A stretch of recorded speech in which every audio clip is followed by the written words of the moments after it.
Well, first of all, colleagues, welcome to this seminar, which is organised by the Trade Union and Employment Forum of the History and Policy Initiative. The History and Policy Initiative is based in the Institute of Historical Research, and they are our sponsors. And so Philip Murphy, who's the director there,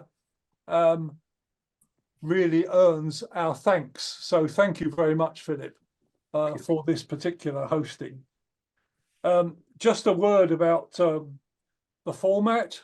As you will have seen from the advance notice, we have 4 expert speakers: Jim Mower, historian and former national officer of a trade union; Jeff Tilley, a senior economist at the TUC; Rebecca Gumbrell-McCormack, who's an expert on international trade unionism, and she's based at Birkbeck; and Simon Dubbins, who's director of international work at Unite.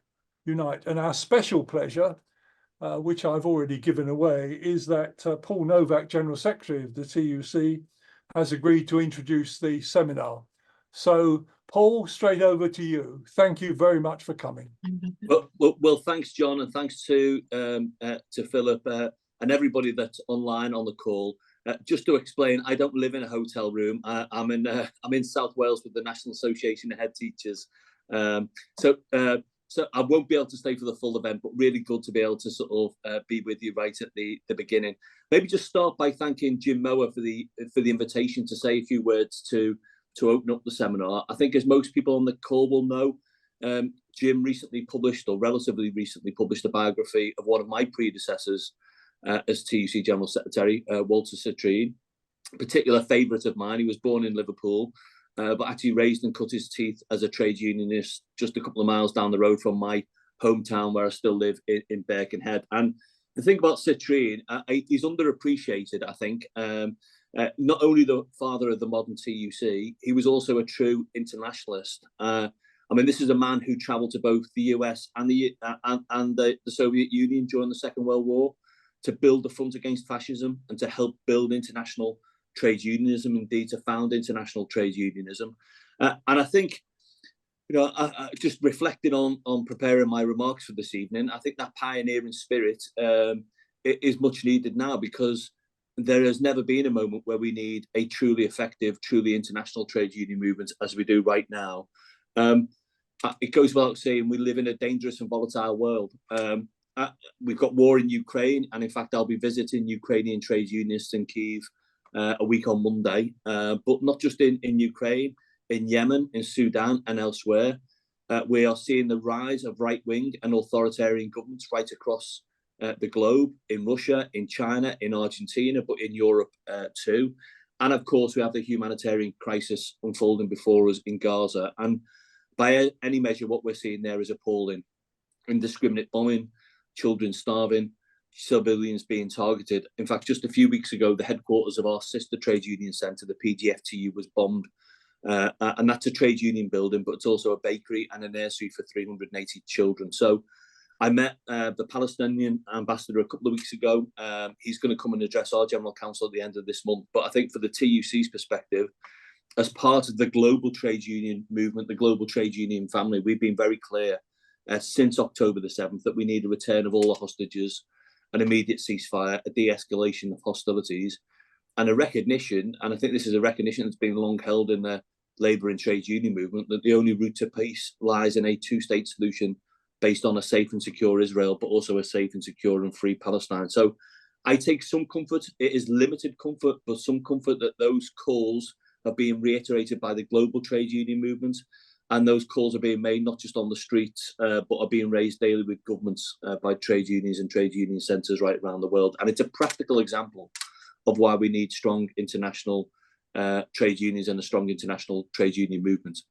If that's our aspiration, I think it's fair to ask what we can do to build it and what its priorities should be. So I thought, John, I'd maybe open the conversation tonight by putting forward 3 thoughts, which link, if you like, the history of international trade unionism through to the stuff that Simon Dubbins will be talking about a little bit later on in terms of current challenges and the role of the ITUC. I mean, I think our first priority has to be to play our part in that pushback against the upsurge in right-wing nationalism and populism that I talked about a couple of moments ago. I mean, a really pernicious, divisive doctrine that pits worker against worker. And I think we have to observe pits worker against worker with a worrying degree of success. We know that global economic turmoil in the 1920s and afterwards led to the rise of fascism. If you fast forward to today, I think you can see a direct link between global economic turmoil and Brexit and Trump and the rise of the far right across Europe. We've now got the far right in government in Italy and Hungary, another far right extremist hopeful of winning the French presidency in 3 years' time. And in the UK, we've got a Tory government that is absolutely tacked to the hard right and is using culture wars to divide working people, whether that's around migrant workers and asylum seekers, whether it's around trans people or indeed trade unions or benefit claimants. I mean, that culture war is basically what they've got left. I mean, I got a sense that we're at a bit of a tipping point. Hopefully, touch wood, likely to see positive political change in this country this year.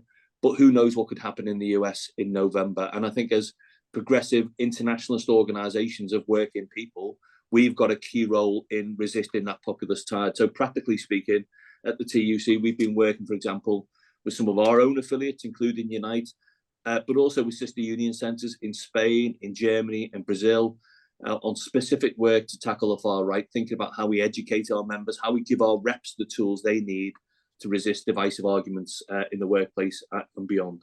So first priority, pushing back against that rise of sort of nationalism and populism. Second priority, I think doing what we can to actively shape a new global economy and one that actually works for working people. I think one of the reasons the populist right has been able to thrive is because the global economy has failed far too many workers for so long. Stagnant wages, massive inequality and insecurity, the mass privatization and low and lay of our public services, in fact, every aspect of our public realm, all the while those at the top get wealthier. Dividends rising 3 times faster than wages. And I think that's a familiar picture in the UK, but it's actually a familiar picture right around the globe. And the current model of globalization has delivered huge fractures. We've got rich countries acting as the world's bankers, squeezing the global poor in the south. And we've got workers in rich countries all too often seeing their living standards sacrificed to financial interest. And as I said in my address to Congress last year, in my view, the true enemies of the working class in this country don't arrive by small boat, they fly in by private jet. And it tells you a lot, I think, that even if you like those that would have been considered the shock troops of global capital, the WEF types who swam round Davos, or the IMF, or the OECD, or the FT and the Economist, all have at different times warned that our current system is unsustainable. So we do stand at something of a crossroads. And I think as the voice of workers, the organisation of workers, our role is to campaign for fundamental economic change. And we do that in different ways. I mean, working together as we are right now internationally to try and organise anti-union multinationals like Amazon. The GMB are running an historic recognition campaign in Coventry right at the moment, which I think if they make a breakthrough will be positive for workers here in the UK, but right across the globe. Or advocating for our international institutions to promote fair shares for workers, the proper regulation of finance, or pressing for fair taxation so that we tax wealth and not workers, or pressing national governments to pursue worker and labour-friendly policies. I think whatever we do, it's time to be bold. Third priority and final sort of thought from me, and maybe where today's event comes in, is applying the lessons of history, because in the 1930s, there were close links between the British left, broadly defined, trade unions and major economic thinkers like Keynes. Those links actually laid the groundwork for the post-war consensus that delivered significant gains for working people. And it was deliberate policy choices, regulating international finance, supporting strong unions, building welfare states, striving for full employment that actually made the huge difference, and rebalanced economic rewards from capital to labour. And you could see that in for example, just the share of national wealth that went to wages. For 30 years, that meant workers enjoyed greater prosperity, greater opportunity, more equality. And I think that we need that same sense of intellectual purpose now. And I want unions to play our role in that. And my observation would be, I don't think we can tackle some of the big challenges of our time without a strong international trade union movement, whether that's getting to grips with climate change and delivering just transition to net zero in a fair way, managing the rise of artificial intelligence and digitalization, taming a global financial system that, like the gold standard before it, is rigged against the interests of working people. As I said before, ensuring the super rich and companies pay their fair share of tax, striving for peace and cooperation in a world that's dangerously fractured. There has to be a central role for the global trade union movement in all of that. I think there are reasons to be hopeful.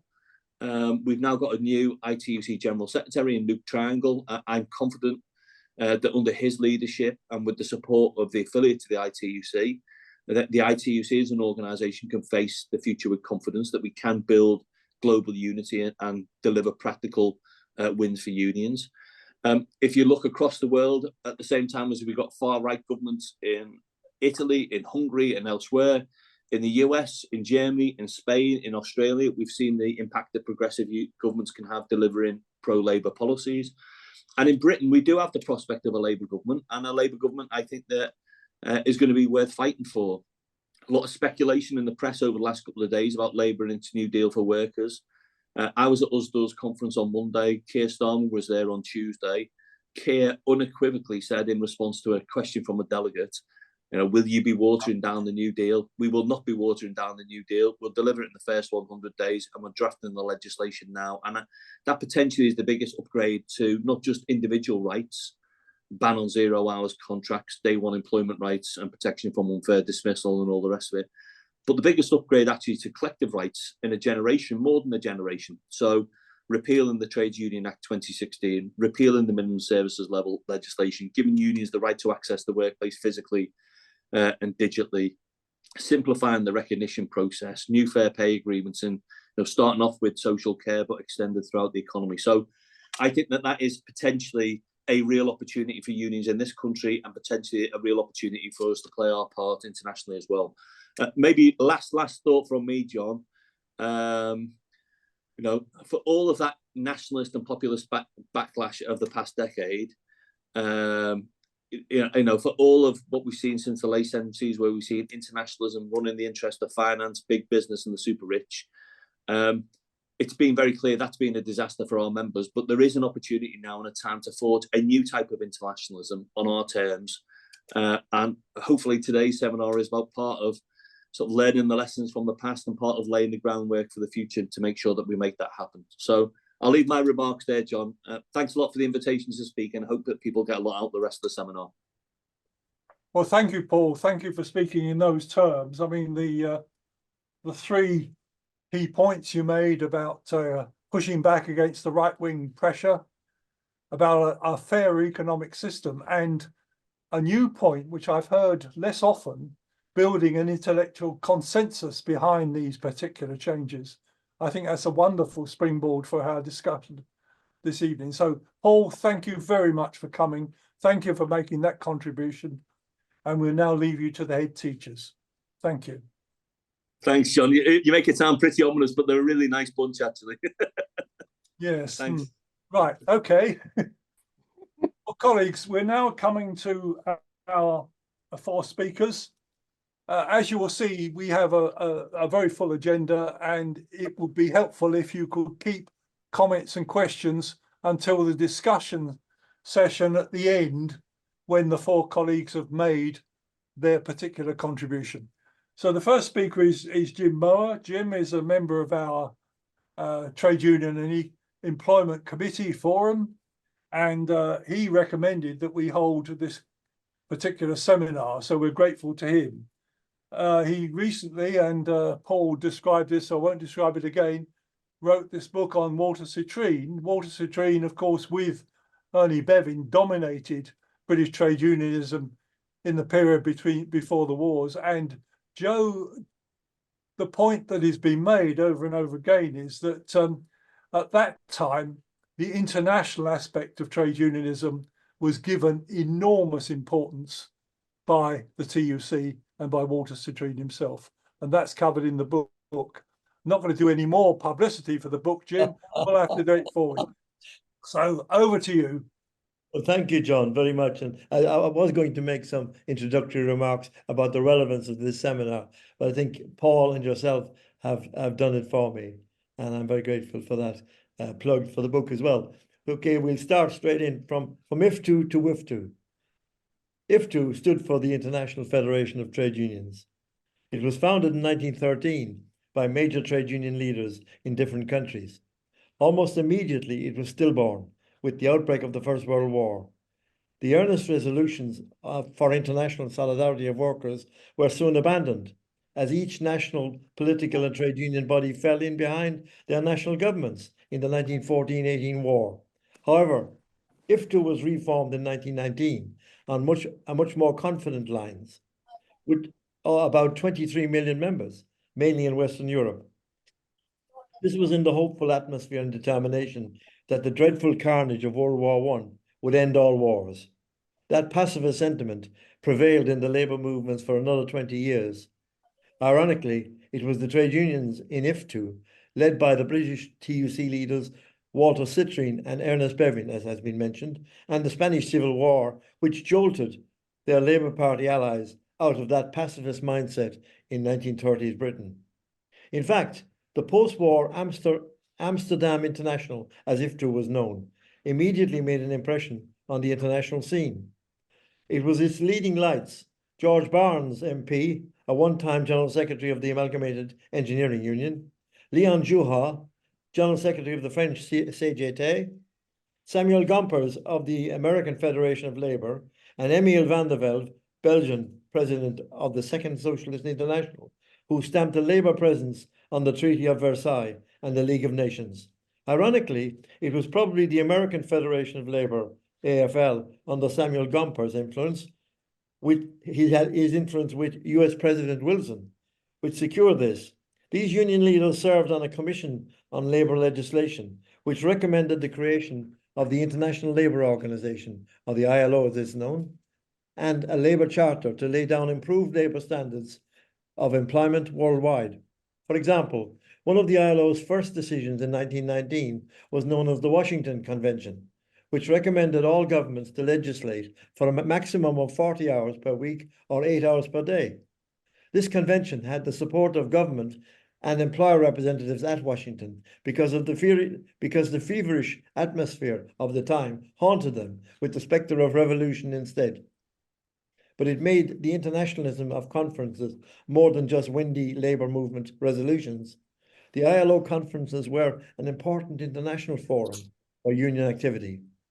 The TUC saw how seriously these proposals were taken at the ILO in Geneva, and so their General Secretary's role took on a major international dimension, focused on the IFTU and ILO. Walter Citrine attained a high prominence and authority as IFTU president from 1928, and he unified the various national components and factions very successfully. But it was not all plain sailing. That same year, 1919, an ominous gathering in Moscow, directed by Lenin and Trotsky, created a Communist International, or Comintern. This attracted the most radical revolutionaries of communist and syndicalist persuasions from all over the world. They were fired up by the heady atmosphere they found in revolutionary Russia.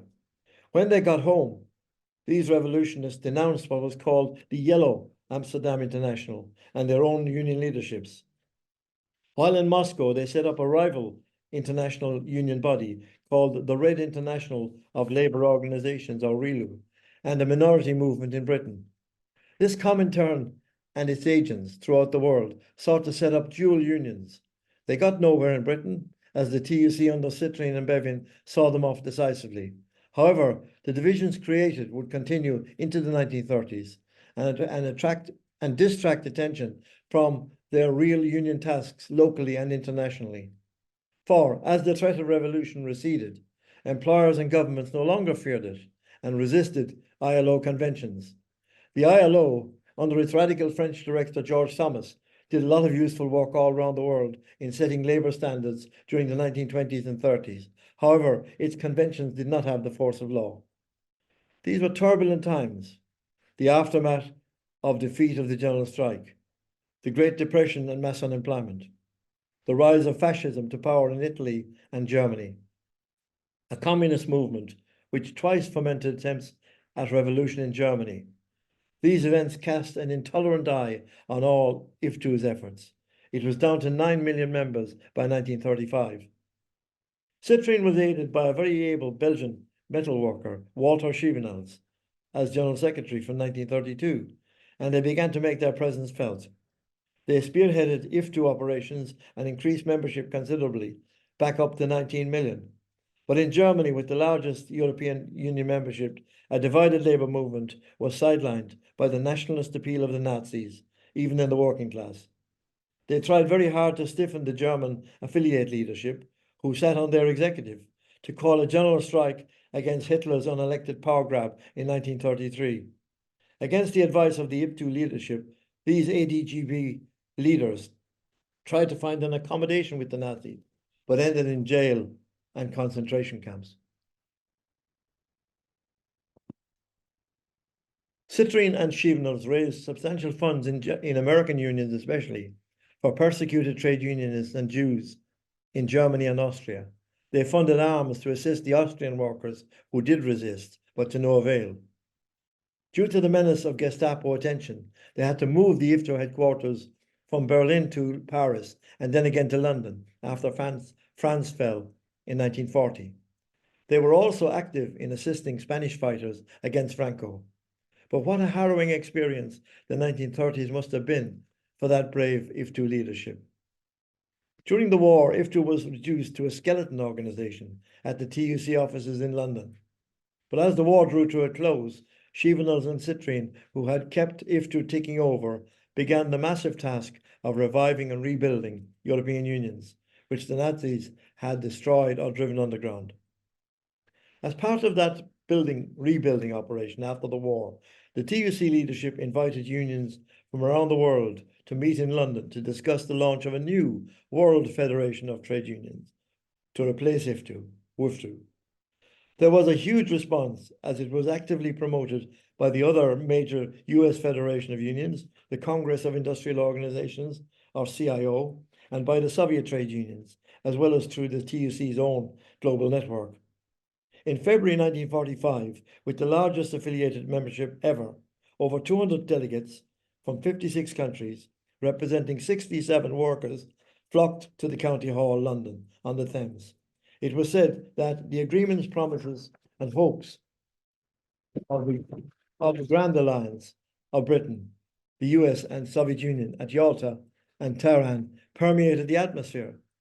It reflected the widespread mood amongst the victorious allies to continue the spirit of wartime cooperation, which had seen them triumph against fascism.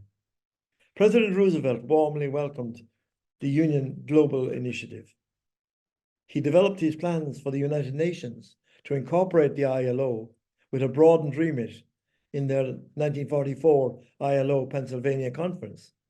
Sadly, he died in April 1945, which Citroën described as a disaster had overtaken mankind, saying that the great influence of the president at a most critical moment had been lost to the world.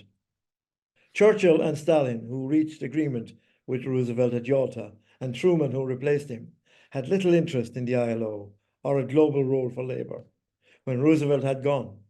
Nevertheless, the WFTU conference in London quickly reached agreement to launch the World Federation later that year.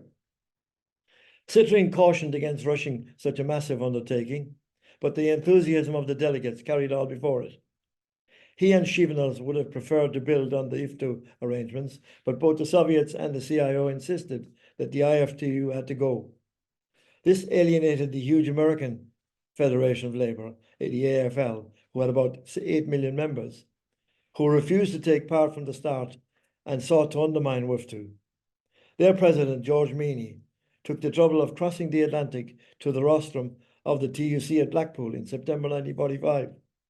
He came to denounce Citroën and the TUC leadership for going along with the moves to replace IFTU. He also attacked the bona fides of the Soviet delegates as non-independent. The AFL leadership adamantly refused to sit down with them, despite their heroic contribution to the victorious war. Meany started the Cold War at least 3 years before it started officially, to our immortal shame. The AFL leadership saw WIFTU as a vehicle for Soviet communist conquest of the rest of Europe. So they set up what they termed a Free Trade Union Committee to intervene in European Union affairs, opposing WIFTU. They had a full-time anchorman in New York, an ex-communist, J. Lovestone, later CIA spy, and a well-funded field operative, Irving Brown. Brown set up a base in Brussels and roamed around union conferences and unions in European capitals, working to undermine WIFTU in every way possible. Causing splits in unions was amongst the Lovestone-Brown specialities for the AFL leaders with their large funds. Their most notorious success was in splitting the French CGT with a breakaway force ouvrière union from December 1947. Despite this damaging conflict with AFL, the World Federation got going enthusiastically on 25th September 1945 from a base in Paris, where the all-powerful Executive Bureau would meet. TUC General Secretary Walter Citrine was elected president, unopposed, but Chivinals had to settle for Deputy General Secretary. Louis Salient, the General Secretary of the Communist-controlled French CGT and a war hero of the French resistance, beat him narrowly for the key WIFTU General Secretary post. Yet the Constitution was agreed in a spirit of compromise, with decisions reached by consensus rather than head-counting votes, which the huge Soviet Union membership of 24 million would otherwise dominate. This showed remarkable restraint by the Soviet trade union leadership and adroit negotiating abilities of Citrine and Sidney Hillman, who was the CIA leader responsible. But with the death of Hillman and Citrine's departure from the TUC soon after, this consensual approach began to break down. Salient increasingly favoured a pro-Soviet direction, and so there was no longer a unified WIFTU leadership. This was seen especially over the status of the former IFTU trade secretariats for transport, mining, metal workers. They jealously guarded their independence in IFTU, while the Soviets wanted them to become trade departments, subordinate to the top-down WIFTU board on general policy. The Dutch transport leader, Oldenbroek, was also strongly anti-communist. He was encouraged in his stand by the American Federation of Labour leaders and former TNG boss Ernest Bevin, then British Foreign Secretary. They exploited WIFTU leadership differences to promote their campaign to get WIFTU broken up. Bevin was in regular contact with George Meany and other AFL leaders in the weeks he spent attending the UN Security Council in New York. But it was external events underlying these tensions within WIFTU which led to its breakup. The post-Roosevelt White House reaction to events in Europe, especially after 1946-7, it was now informed by McCarthyite atmosphere of witch hunts. Churchill's 1946 Fulton Iron Curtain speech in America showed Britain departing from the wartime consensus also. The communist-led union's prominent role in the Czechoslovakian coup of 1948 sent a tremor through Western Europe, where similar-sized communist parties controlled the major CGT and CGIL in France and Italy. The final straw was the Soviets' negative reaction to the Marshall Plan, economic aid for European recovery, by reviving the Moscow-directed Cominform in response. This prompted memories of the Soviet-directed Comintern's notorious interventions through their communist parties. Finally, the Berlin blockade and the Allies' failure to agree on the future of Germany sealed the fate of the post-war Allied cooperation. In late 1948, when the Salient-dominated WIFTU executive resisted calling a meeting to discuss their differences over the Marshall Plan, the die was cast. The TUC and AFL leaderships then held their own conference to declare their support for the plan. Soon after, in January 1949, the TUC, CIO, Dutch, and other West European non-communist union leaders walked out of a WIFTU executive meeting. The non-communist-led unions then joined with AFL to form the International Confederation of Free Trade Unions, ICFTU. I shall leave it there, and our other speakers will take the story on to recent times. Despite the failure of this attempt to unite the workers of the world, it was a noble venture which showed the potential of trade unions if the lessons could be learned. Thank you, John. Well, thank you, Jim. I hope greater optimism will come later, because this is a story, as you know, of division, rebuilding a consensus, and then further division again. And we've got to find some way of ensuring that breakup, rebuilding, breakup doesn't continue. But Jim, thank you very much for setting the scene in that particular way. Our next speaker is Jeff Tilley, who is a senior economist at the TUC. He joined the TUC after working in the government statistical and economics departments, and he was a macroeconomic advisor to the Treasury. It must have been a bit of a disappointment to them when you wrote your book, Keynes Betrayed, because it seems to me that there's something of a tension between what the Treasury often says and what you said in the book. But thank you very much for coming, and over to you, Jeff. Yeah, thank you for that, for outing me for my past. The lights keep going off because everyone's left the office, so I have to warn you. I might say about. I'm just going to share my screen. Hopefully this will work. And it's working admirably. Okay, is that working? Yeah. Yeah. Okay, so I mean, as everyone said, in the interwar years, the UK labour movement played a very vital role in world affairs. And Jim, I think, is very right to explore the later, more reduced influence. My plan is to come at it differently and look at the parallel debate about the global economic order that Paul Novak referred to. In particular, I want to look at the labour movement's part in opposing the gold standard and building something better. Something that in my title I call an internationalism of labour, though Bevin's version here is perhaps more powerful when he talks about the real international of the great peoples of the world. I want to suggest that the influence of the labour movement also maps to this parallel debate. And this is the structure. So after World War I, the UK had a very peculiar place at a crossroads in world affairs. Having been at the centre of the global financial system and the gold standard, it was hemorrhaging power to the US. But in terms of thinkers, it was home to J.A. Hobson and to J.M. Keynes. And also our labour movement was one of the strongest in the world, with the Labour Party itself momentarily in office for the first time exactly a century ago. And I think that this interplay between the left and trade unions in particular and these thinkers is important. I'm going to trace most of my story through Bevin's interventions, trivially because his interventions are best documented, but more substantially because he had a sort of stunning macroeconomic intuition, which was evident from the start.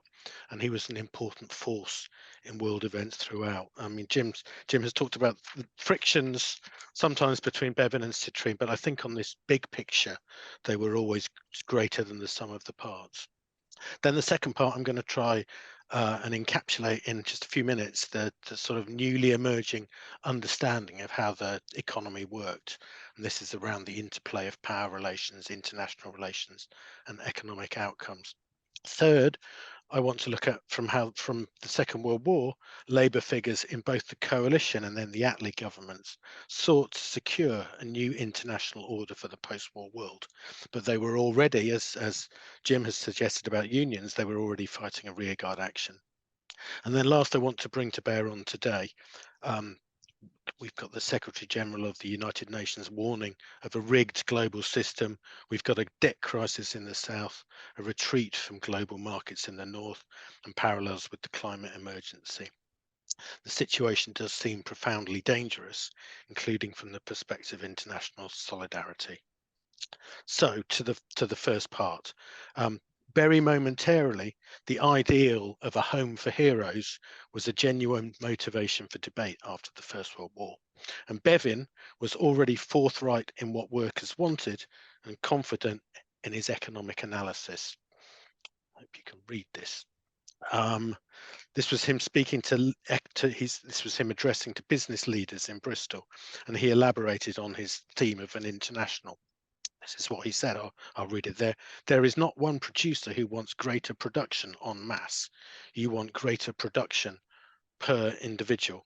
You think the only avenue to progress and succeed is overseas markets. You give little or no consideration to the home market. You have little or no regard to what it means to exchange of goods and trade with the 40 million people in your own islands. You have not realized that if you can raise the standard of life by 100 or 200%, that inevitably means it better for all producers concerned within your borders. But it is assumed that the only path to progress is by export and import trade. That I challenge immediately. And these are constant themes. From the start, he has in mind the relation between pay and spending and production, and between the domestic and international economy. But the focal point of policy debate quickly reverted to orthodoxy, and specifically the claimed necessity of the return to the gold standard. And of the few that resisted this claim, trade unions and Keynes were in front place. I have a sense of them operating in a sort of unspoken alliance. So when so if I just move this forward. So when Keynes waded into Churchill as the chancellor who actually restored the gold standard, he put the impacts of workers in the first place. He said, the workers are bound to resist as long as they can, and it must be war until those who are economically weakest are beaten to the ground. The miners are the victims of the economic juggernaut. They represent the flesh in the fundamental adjustments engineered by the Treasury and the Bank of England. And then in parallel, in return, you find that the left are helping create mechanisms that promoted Keynes and other progressive reviews. So the Labour Party itself hadn't been able to resist the orthodoxy on the gold standard, but especially from 1929, they were persuaded to instigate mechanisms to draw on wider economic advice. First, the Macmillan Inquiry, and then the Economic Advisory Committee. I'll skip the latter one. But people may have heard of the Macmillan Inquiry, and it was in fact engineered by the TUC at the Mons Turner talks, or the Industrial Peace Conference of 1926. And in effect, that was industry and labour asking together for a review of finance.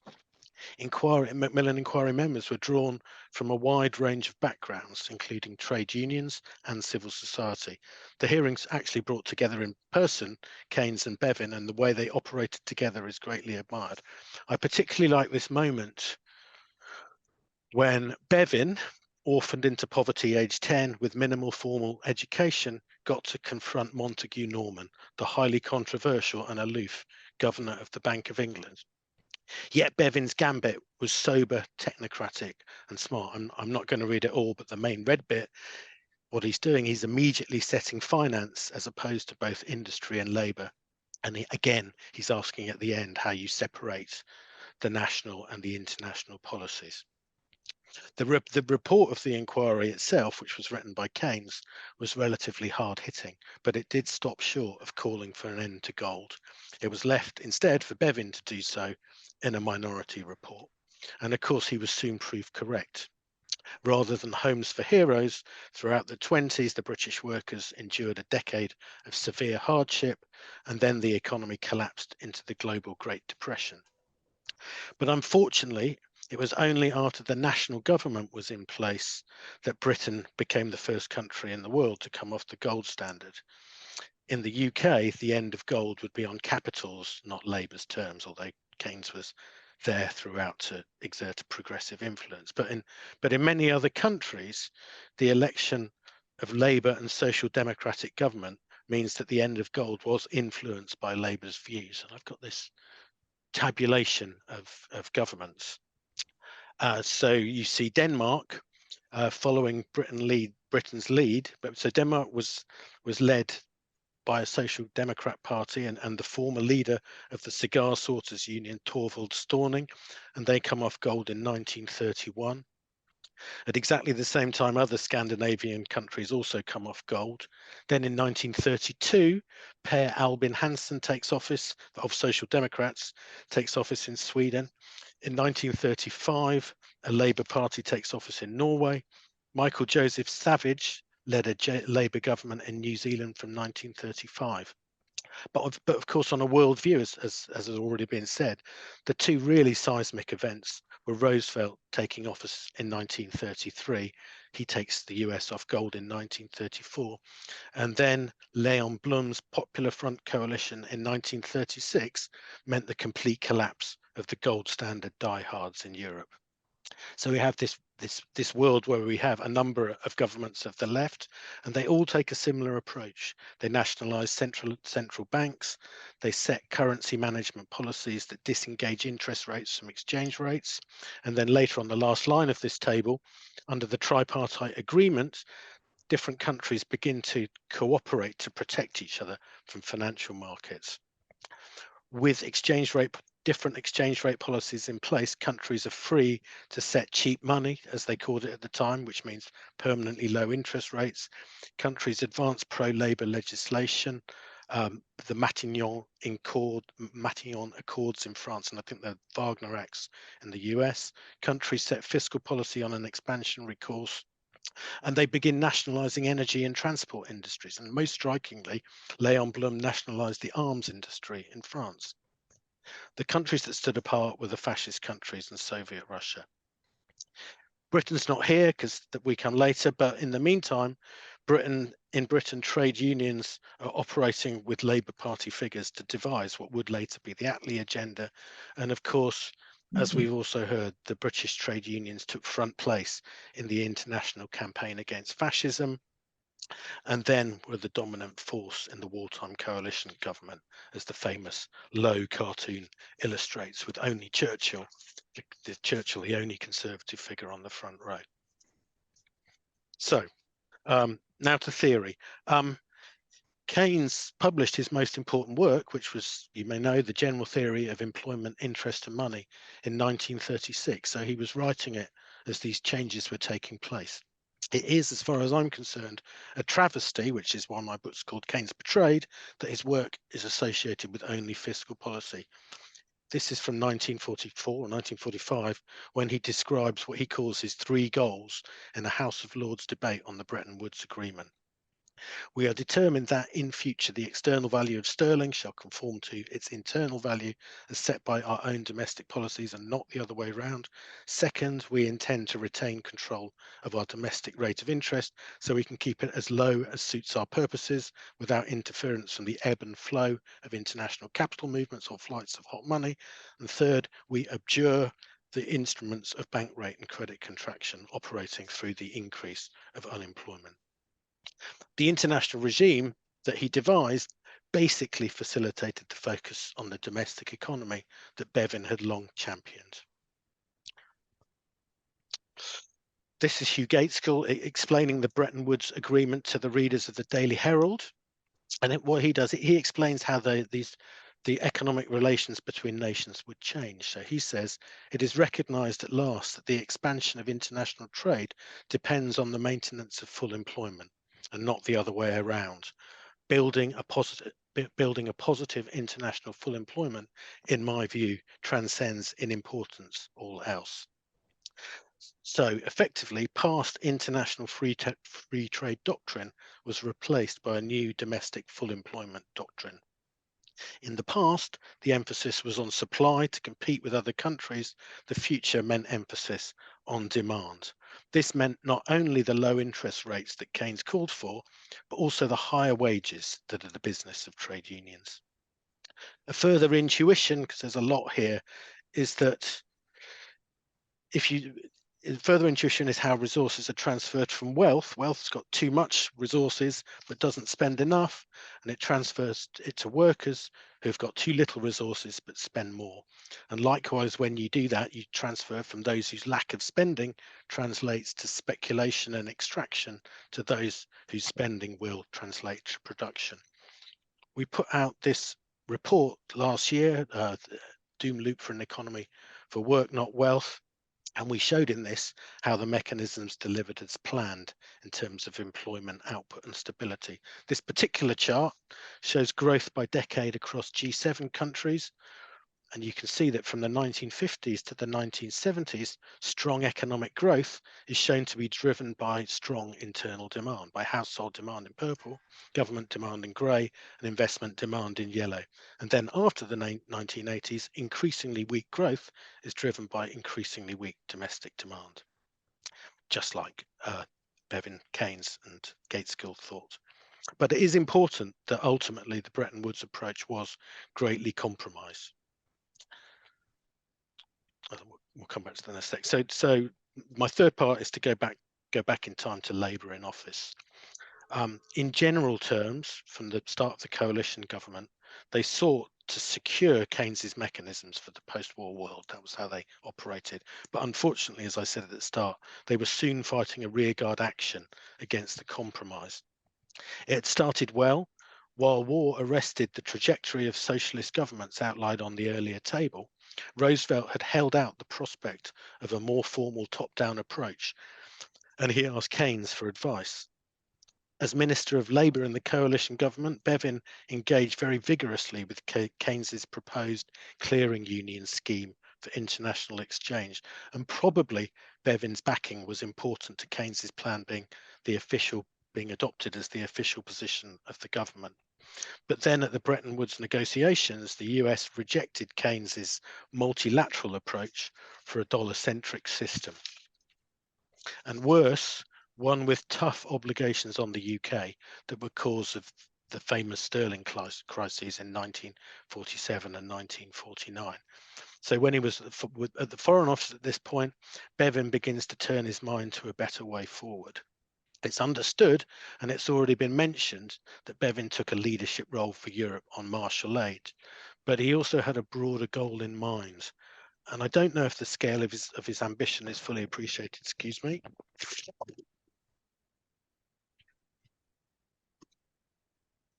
Oops.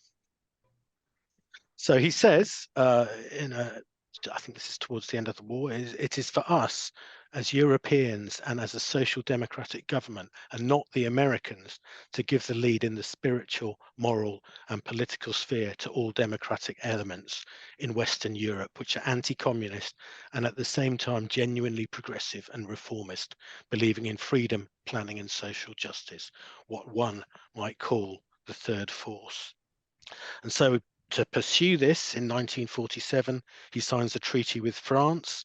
And then in March 1948, he secured the Treaty of Brussels, which established a Western European Union between the UK, Belgium, Netherlands, Luxembourg, and France. And this, in fact, is the flag of the Western European Union.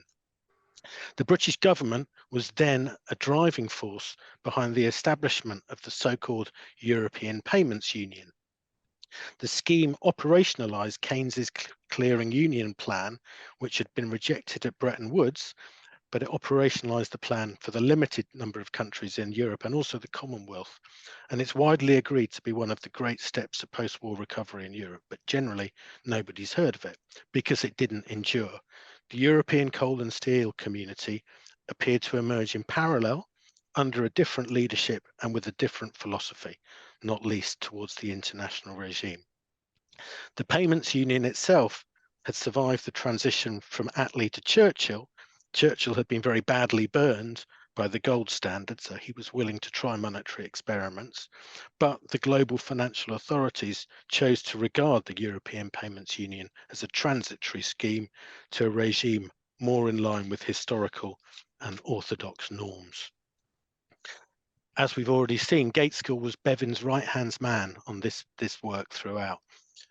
And by the time the scheme ended, he was leader of the opposition, and this is how he spoke in Parliament on the end of the European Payments Union. He says, what we are emphasising by this step is that we, this is London, Britain, are determined to be a world finance sector. The whole basis of the doctrine of convertibility, that's the post-European Payments Union scheme, is to get the most business to the city. We shall be told that we must cut back, that we are trying to do much, that there is over full employment. We shall be warned that we must delay expansion, not because of anything that is done, but because of what might be thought by speculators. So what Labour had sought to build was now gone. A trajectory was set to the fully globalised regime of today. The Eurobond market opened in London, Bretton Woods ended, capital controls were removed, Big Bang, and so on. And it seems to me that this backdrop must be relevant to any assessment of the diminished influence of UK Labour over this period. It is also a relevant backdrop, I think, to Antonio Guterres' remarks 65 years later, so at the beginning of last year, the Secretary General of the United Nations. He said last year, "It is very clear that the present system is biased," he told reporters in a strongly worded critique of what he called a morally corrupt global financial system. The system was conceived by a group of rich countries, and naturally, it benefits rich countries. According to a World Bank assessment from last autumn, only 12% of sustainable development goals are on target to be met in 2030. 60% of low-income countries are either in debt crisis or at high risk of debt crisis. An institution called the Development Finance International put it into particularly sharp relief, warning that governments in the South are spending a staggering 38% of government revenues on debt service. In the meantime, the North has now concluded that the globalized system has gone too far and that there is a need to give priority to domestic considerations. But there is too little discussion today of how to reconcile this with internationalist priorities. I hope to have given you a sense of how the dilemmas were resolved in the interwar years. To set nationalism against internationalism is to set up a false opposition, and my table here is meant to help unravel what's really going on. The failure of the world is not of internationalism, but it's the failure of internationalism on the top terms of wealth in the top left. The populists who preach nationalism are really preaching nationalism also on the terms of wealth. When speaking today of securonomics, Labour should set this as part of an internationalism on the terms of labour. Like before, we need a system that permits a domestic orientation, but through international cooperation, permits all countries the same domestic orientation. And I've got some final words here, which are from two French comrades. Jaurès once said that while a little internationalism took one farther away from patriotism, much internationalism brought one closer to it again. And that's the end of my talk. Well, thank you enormously for that. It's fascinating to hear the efforts of Keynes and Bevin to work together, often in secret, it seems, to get to that intellectual consensus that Paul spoke about at the outset, and how important that is in changing things on a permanent basis. It's a bit more optimistic to hear about the involvement of the Labour Party and the trade union movement in working out something which is so much better than what we have already. Thanks so much for that contribution. It's a pleasure. Thank you for inviting me. Our next speaker, our third speaker, is Rebecca Gumbrell McCormack. Before moving to Birkbeck, which is where she is at the moment, she worked in Geneva as an official of the International Union of Food and Allied Workers, something organisation known by many people here, and of, significantly because of its comments, the comments of Jim earlier on, of the ILO. And a nice thing for all of us here, I think, she continues her trade union activism by holding office in the UCU. So Rebecca, over to you. You need to. Thank you very much. I need to share my screen, and I'm not at my own computer. By the way, I am not Richard Hyman. He has a lot less hair than I have. Let me just see where. He's very welcome too, I should say. He is here. Share screen, got you. Okay. Okay, here we are. Great. And I want to, this thing here is in the way. What do I do? This one? No, that one. That one. It's not doing it. Oh, yes, got you. Okay, thank you very much, John. And I think we last saw each other at an ITUC Congress many years ago. And thank you very much for inviting me, Jim. I want to turn back now to the sort of official history of the international movement. We haven't had the period of the ICFTU per se, but what I'm talking about here is really the next step, which is the creation of the current leading international trade union organization, the ITUC, International Trade Union Confederation. And however, I have to say something first about the three actors that took part in the creation of the ITUC, and that involves the ICFTU. As Jim said, the ICFTU was founded in 1949 as a breakaway from the post-war unified movement, the World Federation of Trade Unions. And it's important to note that this split, as Jim said, quite rightly, involved a number of considerations. It wasn't simply engineered by the US or engineered by the CIA. There was a lot of discontent with WFTU for a number of reasons, both ideological in terms of the Cold War, but also practical reasons, institutional reasons. And here he cited quite rightly the role of the International Trade Secretariats, which were independent bodies founded long before the foundation of the IFTU in 1913.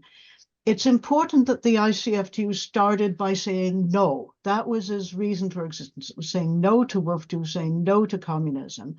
So it wanted to distinguish itself both from the Christian International, which no one's mentioned yet, the International Federation of Christian Trade Unions, and WFTU. So it was not what it was for, it was what it was against. Very important. And a complex meaning of free, they put free in the title, International Confederation of Free Trade Unions. In the US, this was the emphasis on what Gompers and others would have called free collective bargaining and political neutrality. That was not the view of the TUC or other leading unions in Europe, which had a broader social democratic orientation and a much less, I don't want to say workerist orientation, economic in this orientation, in the sense that they understood the role of trade unions in politics. Anti-communism was, however, the leading ideology from 1949 onwards and played a big role in the development of the ICFTU in developing countries, where, as most of you will know, the ICFTU played a very, very negative role with the help of the AFL-CIO and its associated bodies in supporting unions in the Latin American dictatorship countries that were close to the dictatorships, as we saw most notably in Chile before the fall of Allende. But it was never purely hegemonic. There were always many currents within the ICFTU. And one thing that led eventually to the unification of the labor, partial unification, because WFTU remained out of the labor movement, finally in the 1990s, was the rise of détente, the rise of the New Left, particularly in 1960s and 70s, with a much more radical orientation of many European unions and unions in other countries. The foundation, very important, of the European Trade Union Confederation in 1973, which set up, unlike the previous ICFTU regional organization, set up as a completely independent body. This was so that it could represent all European workers, particularly in dialogue with what was then the European community. And indeed, the ETUC, as I've written in previous publications, quite rapidly after its founding admitted WCL affiliates That's the World Confederation of Labor, which I'll get to in a moment, the former Christian International, and affiliates that had been in WFTU. And this was the model for the world unity to follow.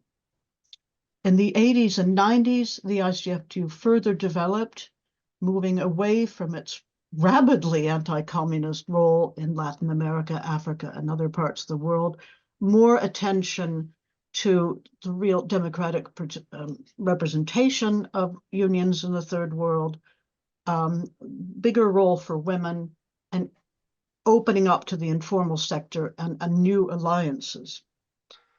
Now, WCL is not often talked about in international trade union circles or history circles, but it was a very important component of the European labor movement and the labor movement in many countries, with the largest unions in Belgium, the Confédération des syndicats chrétiens, in Poland, and important unions in several other countries, the CFDT in France before it became deconfessionalized. And it was formerly the International Federation of Christian Trade Unions, IFCTU, but deconfessionalized in 1968 with a leading role of the French CGT, CFDT, I beg your pardon, Edmond Maire, the then leader, when the CFDT had a very left-wing or gauchiste orientation, moving away from the affiliation with Christian, specifically Christian ideals. This was somewhat of a fudge, as you can see from the founding declaration of principles. It was either unions or either had a spiritualist conception based on belief in God or by conceptions in convergence with this belief, but with the idea of a solidaristic human community. So the initial vision of the WCL could have been seen as radical and third worldist, and in particular its Latin American regional organization, CLAT, played a very big role, although it didn't have a lot of numbers, it had a lot of influence in Latin America in opposing the ICFTU's organization, ORIT, and in its close links with liberation theology and other left movements at that time.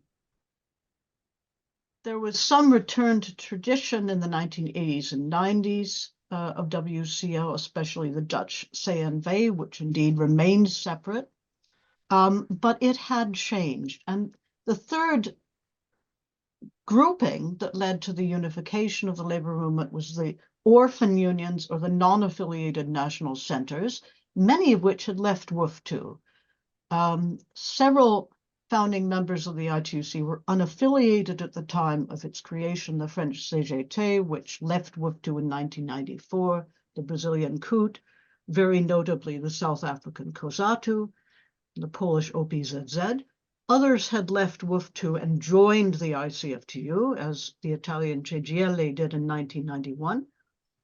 Some joined ITUC, but retained links to WFTU, in particular COSATU. I had a long interview with its international secretary some years ago, and highly critical of the ITUC, but I'll leave it to Simon Dubbins. I don't happen to know if they are formally affiliated now to COSATU. I believe they are affiliated to both.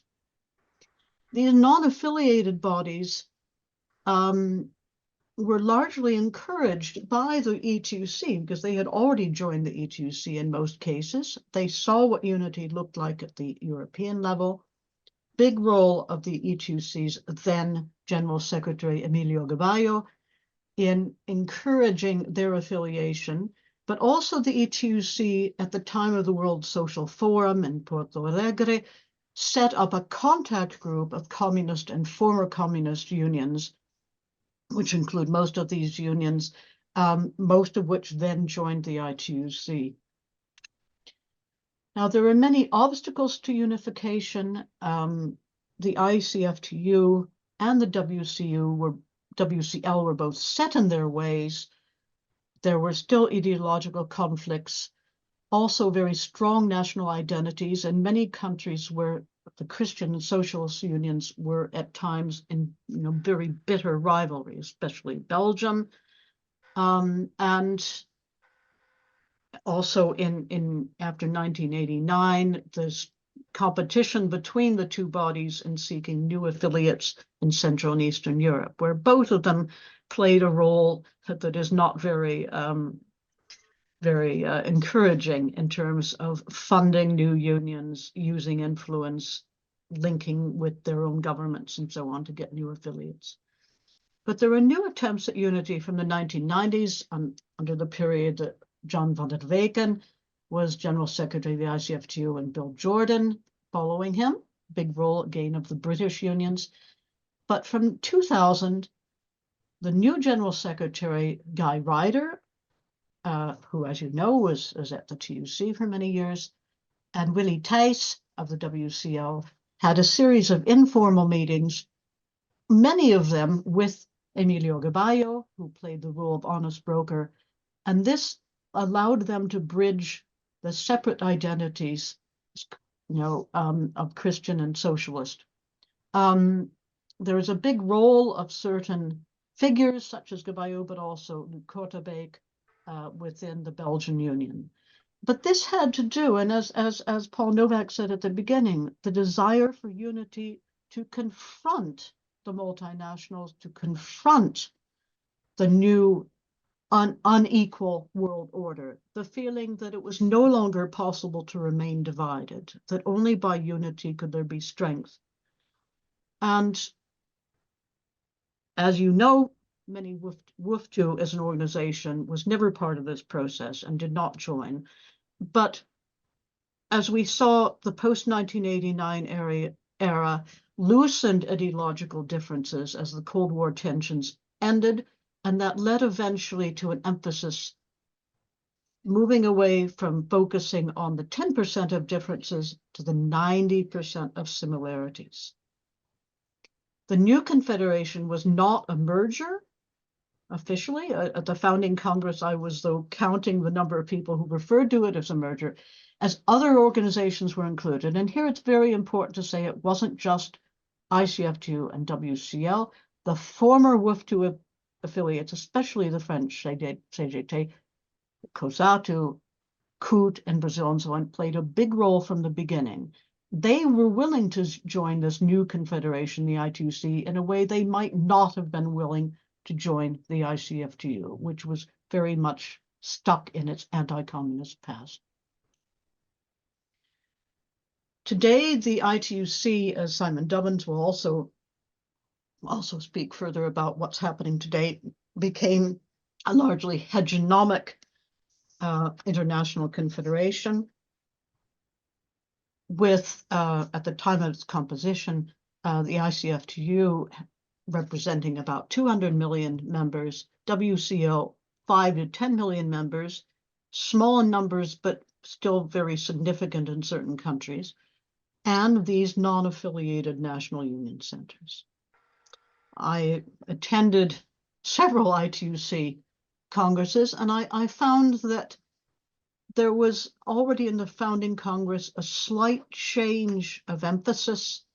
Although this Congress was ceremonial, there was a bigger role of women, there was a role of domestic workers, informal workers, important role of workers, of union representatives from developing countries. There were still a lot of tensions between ICFTU and WCU former affiliates, but by the second and third Congresses, this was largely gone. You could say it was partly because it was ICFTU dominated from the very beginning, but there was a key role, especially of the French CGT. I think that's very important, COSATU, CUT, and other non-affiliated unions. Another important point is that the problem that Jim referred to of the separate existence of the ITSs and their desire for independence led to a different relationship.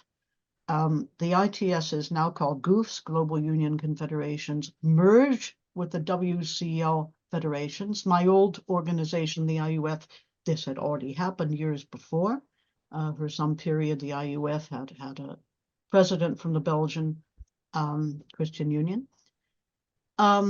More problematic was the merger or integration of WCL and ICFTU regional organizations, especially in Latin America, where the ORIT ICFTU organization had blood on its hands from its earlier collaboration with the Latin American dictatorships. It had since cleaned up its act, but it was still tainted by its past. The structure of the ITUC most resembled the ICFTU's model, what you could call, what some critics have called, monolithic social democracy. But as I said, looking at the first Congress, an increasing critical view of globalization. The ICFTU had been very favorable about globalization. There was an increasing critical perspective on globalization and a greater attention to informal, precarious, and other forms of work.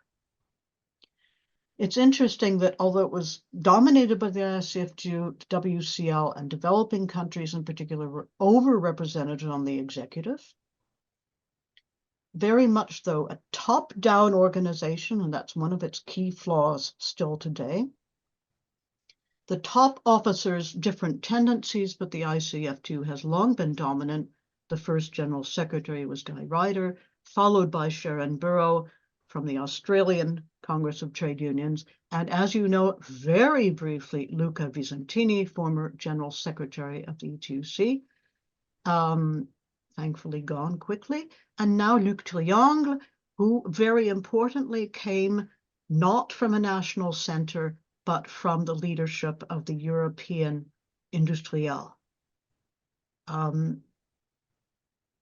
I already mentioned integration or merger of the ITSs with WCL federations and the regional organizations. There's a new relationship with the GOOFs, and I think this is very important because in the end, it's largely the GOOFs that do the work on the ground, that do the actual organizing and lead the campaigns. As Jim pointed out, WUF2 and also WCL, the industrial part of the world movement was within its own structure, industrial departments, whereas the ICFTU model of complete autonomy, which dated from the 1951 Milan Agreement, both of these were transcended by the creation of the Council of Global Unions in 2006 as a structured partnership. In conclusion, thank you for your patience. Yes, there has been a partial unification of the movement. The former ICFTU, the former WCL, and many non-affiliated unions, although WUF2 still remains out. But it's a new organization, but with many of the same old means of action, conflicts and limitations, very top-down, with very limited internal democracy, although I hope that might increase now that there's a very critical view at the recent history of the ITUC, which led to the problems around what we call Qatargate. There's no move at the moment, although Simon may know more about this, toward further unification with WUF2. But this has achieved a largely unified world movement, which will succeed, I think, if it is less top-down, if it really represents the workers on the ground, and builds on the strength of the GOOFs and of the affiliates to pursue unity of action. Thank you very much indeed. Thank you, Rebecca, very much for taking on the successive history from where Jim stopped and giving us a hope. This is a very painful unification, as we all know, and there are many, many deficits. I mean, the deficit of democracy, you say, the problem of the relationships with unions who still see, and frankly, a sort of fidelity to WFTU.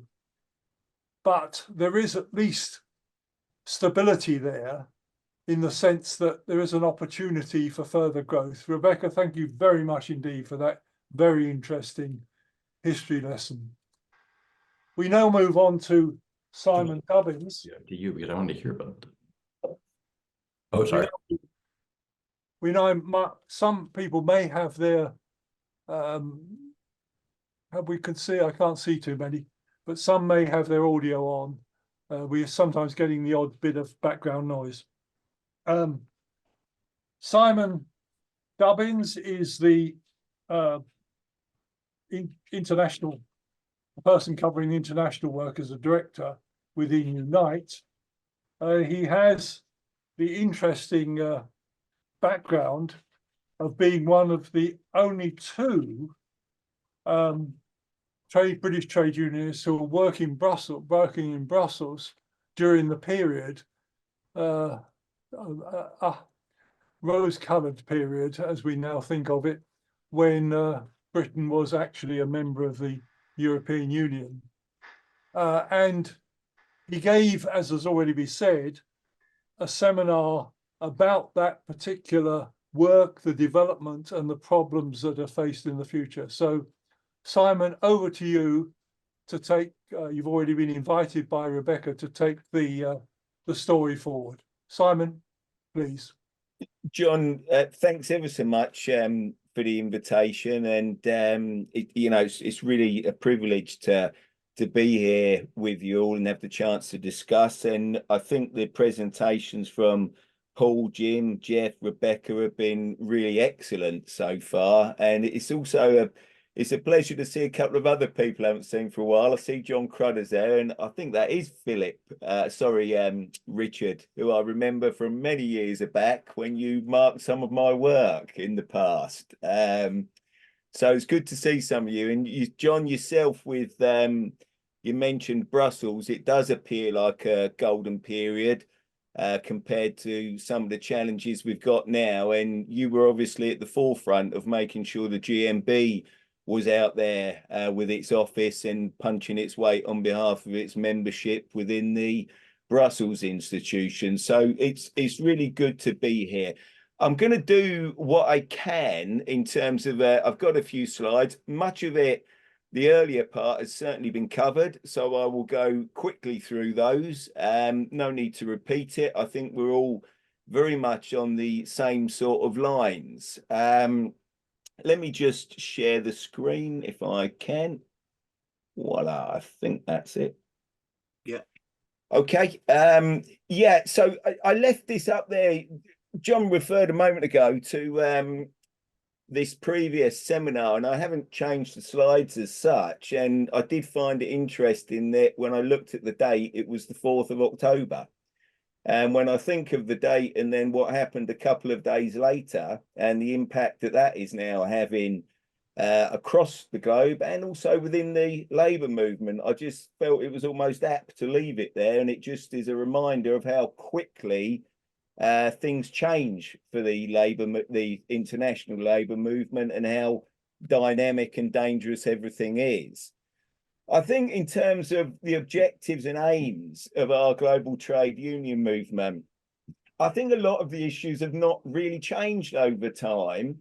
And again, forgive me, this is by no means or any stretch of imagination a rigorous academic intervention. It's more reflections on where we are.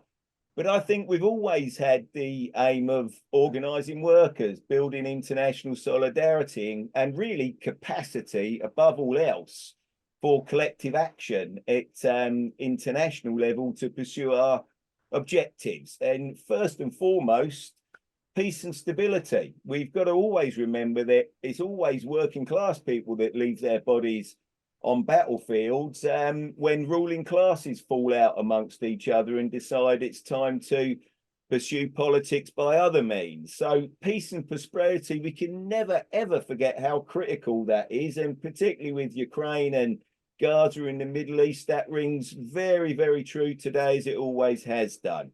Prosperity, equality and rising living standards, that was mentioned. And again, I think Paul referred to the current global economic order and how it's really sucking wealth up to the top 1% and impoverishing massive parts of the working population of the globe at the same time. And we know from history that always causes mega problems that often are then translated into other conflicts. We've always known we've got to hold multinationals and global capital to account, the multinational companies that really shape the framework of the global economic order, and also the footloose capital, which really also has such a negative impact. Decent work, environmental sustainability. Obviously, the last point there is more relevant in recent decades, but decent work, I think, in one form or another, has always been one of our key demands. I think, again, everybody's touched on it, so I won't labour the point, save to say, I think it's important that we remember, even at this, what I'm going to conclude with it, you know, the difficult times that we're in, we've been through these moments before in our history. I think it was John at the top of the session who mentioned the collapse of the first Trade Union International and the First World War, and everybody descending into nationalism again and everything that came with it. We went through it again to a large extent with the rise of fascism and World War II. But even after that, and again, I don't want to go through the great presentations that Rebecca and others have touched on there, but we had a divided trade union movement globally for a very long time, and that was a hindrance. I think what this really, that quick sketch of history, if you like, shows us is just how national trade union movements are really, whether we like it or not, very often tied to their nation states. And we have to always be very aware of that, particularly when the politics of those nation states and the ruling classes that are dominating them start to take courses of action that are very, very much at odds with what are the interests of ordinary working people. And I actually think we're at that moment again right now when we look across the globe at what is happening. I think Rebecca talked about the establishment of the ITUC and that global unity, and I think it was important you flagged up as well the European movement for a variety of reasons found a unity way in advance of the global movement. I think because of the way the European Union was developing and becoming more of a state-like structure, even if it wasn't a state, but also, you know, the upsurge in class unity, if you like, and some of the class conflict that was taking place in the 70s really, you know, led to unity of action in Italy, even where you had divided labour movements, and also in France where you had divided labour movements. And I think the European unity was also partly a product of that as well. I think for me, the really interesting point is post-1989 in the collapse of the Soviet Union, decline of the WFTU, the move towards a global, a more unified global labour movement, with all of the important subtleties and divisions that Rebecca alluded to. I actually remember that period just before 9/11, when I think as a global trade union movement and global working class, if you like, we really had capital and some of the multinationals and some of the more reactionary forces under a lot of pressure. I remember very well the G7 demonstrations. We got to if you remember, Seattle, Prague, and Geneva, and there were some really interesting debates going on in the ETUC and at global level saying, look, how do we fit with some of these broader social mobilizations? And I remember very well people saying, look, we'll march with them, but the unions need to march separately at the back because we're not social movement, we are trade unions. And there are all these complicated discussions going on, but they were actually the right discussions. How do we build that stronger unity so we can exercise power on those at global level that were trying to turn the world into this, you know, deregulated neoliberal dream that they saw coming to fruition as Russia and China and so on were starting to enter the WTO, and we really were becoming one global economy. The image that, or the event that really sticks in my mind is when we hit the point after the Geneva protests, when the G7 leaders started to talk about having meetings on barges, because the demonstrations had become so big and so powerful that they could no longer meet properly. And they thought if they met on boats, then they could at least avoid the demonstrators. And I honestly believe we had on the agenda more accountability and control over multinational corporations, that global trade needed to be regulated properly, fair trade, not free trade, and, you know, with all the other labor standards in there. The whole issue about China and Russia joining the WTO, and then what about social provisions and social rules and labor standards as part of that framework? And the European social dimension, you know, with all the caveats and flaws within that, was definitely progressing. We were getting some good legislation, be that on European Works Councils, parental leave, protections for part-time workers, protections for fixed-term contracts, and a role for the trade unions in there. I think we were making progress. And then I will not forget that moment when 9/11 happened, and suddenly those mobilizations, the rug was pulled under them, and the atmosphere changed, and all the fear and the war on terror and everything that went along with that, that kind of just knocked the whole confidence of that mobilization. I think in Europe, we also had the expansion towards the east of Europe, the 10 new countries that came into the EU in 2004. And whichever way we want to cut that, the trade union traditions in those countries was much, much less established in the sense that we understand trade unionism in Western European countries. The skepticism of trade unions generally, because of their involvement with the states in the past, and the whole, you know, a lot of people in those countries looking towards the West as offering something new, and all of those things, I think, were a huge problem to us. And the density of unions in those countries is much lower than a lot of West European countries. And I think it shifted the balance of power within that European space. On top of that, we had our great socialist leader, Tony Blair, who was in his love affair with Silvio Berlusconi at the time, and saying that the European social agenda was complete.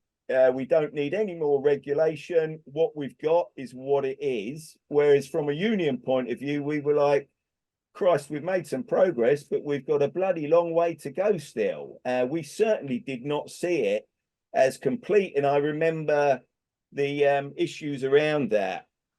I think then, you know, we saw after that, this coincides then with the global financial crisis. We experienced the brutality of Troika austerity and what that did, the dismantling of collective bargaining effectively in Greece and in places like Spain, the huge attacks. And we've managed, I think, to correct some of that now, but the damage is still there. And I think the political backlash, the swing towards the far right and nationalism, is part and parcel of that trend. As we've struggled to maintain class identities, so the nationalists and, you know, the far right have moved into that vacuum, and in a way that I'm sure most people on this call are probably of a similar opinion, that the surge in the far right has been shocking to witness in recent years. And I didn't expect we'd be quite in the place that we seem to be now. And we had at the same time then the growing tensions with Russia about NATO expansion, the growing tensions with China, as China has been emerging as much more of a challenge to the United States global hegemony. And you can see the cracks that started to emerge politically between these countries, and then obviously the effect that that's going to have on some of the national labour movements. I'm sorry, I should have put that on full screen. So I think within that context, the challenge is, I think, John, you said you counted 37 or something and stopped counting. I wouldn't disagree with you at all. There are many more than just on this page, but I've just tried to capture a few of the important ones. I think it's important to remember that our membership, first and foremost, is under a lot of pressure. We have not made good the losses in membership in the UK that we suffered as a result of the Thatcher attacks. We stabilised around 6 million, but we're still half the size of the movement we used to be. I think those trends are pretty true in a lot of countries. Even some of the Nordic countries are showing declining memberships now from their historical highs. And that's obviously related to the move away from manufacturing and some of the broader political changes. I'm just keeping an eye on time. We've had a lot of demand for support, obviously, in the workplace with the COVID-19 crisis. My experience was the demand for, even for international stuff, went through the roof as people were trying to talk to their colleagues. Every major company was restructuring. You've got the effect of the Ukraine war on supply chains. You can feel it in some of the Unite sectors here, but especially in countries like Germany and Central Europe, it's very strong. We've got the whole challenge of artificial intelligence and what that means. The rise of the far right, again, I don't want to take up too much time, but for me, it's a cancer for the trade union movement. Some of our members are being attracted by it. Any perspective, in my view, that is based on a return to the nation state and nationalism and, you know, sod the international perspective, let's concentrate on just the home front, is completely flawed and runs against all the core values of our movement. What I'm very worried about, and I've heard Luke Triangle, who's been mentioned a few times. I know Luke very well from the industrial time. I know a lot of them are worried that the global splits, particularly with the BRICS countries and the EU-US, might mean that we've got new fault lines opening up that are going to be very, very difficult to navigate our way through. It's great, and I thought it was a positive influence that COSATU came to the ITUC, same with the CGT, but they are members, as you said, of the WFTU, and I detect some sort of nostalgia for the WFTU in some organisations, and again, I think there's a lot of problems with that. The WFTU does not have the structure or the resources or the reach of some of the other global union federations, but I think the political splits and contexts are playing a big role in dragging some very, very important centres and organisations in different directions. I've seen with Gaza the arguments and rows inside some of the global union federations. Unite is a member of 6 globally and 6 at European level, as well as the Ukraine situation. And these are very serious tensions. We've had unions in North Africa and the Middle East threatening to walk out.